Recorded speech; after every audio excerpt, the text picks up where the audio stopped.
Kain tayo kamote with rice, with brown rice. Sa Bisaya, saksak sinagol. Oh, saksak sinagol daw guys.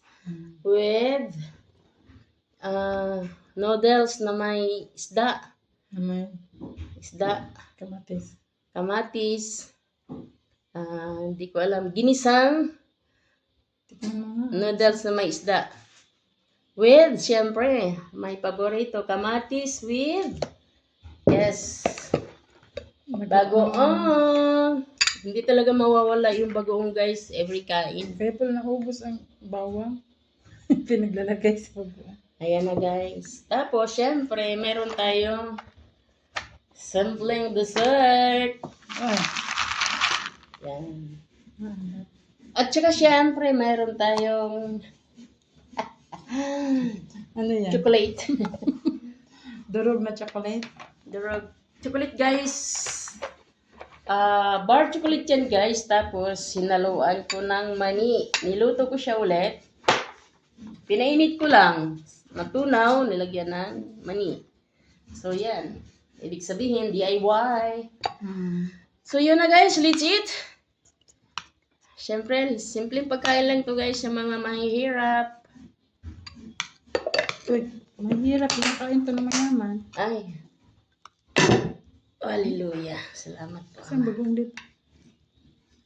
Bagoong, tinabi ko na yung bagoong guys kasi kahit yung isa, sobra-sobra. Dapat mild, konti lang. Wait lang ha.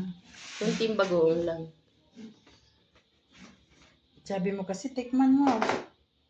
Hindi ko ayaw kong tikman kasi pag tinikman ko yan.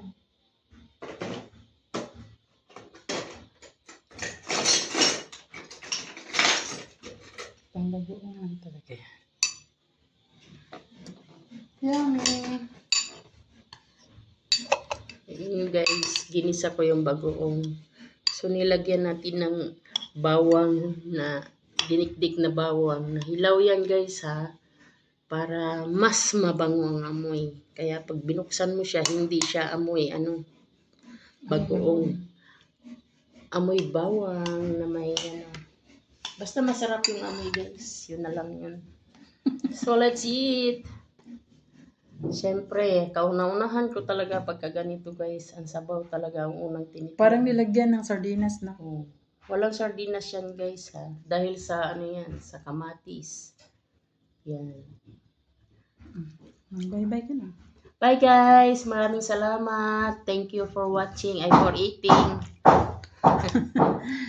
I will eating.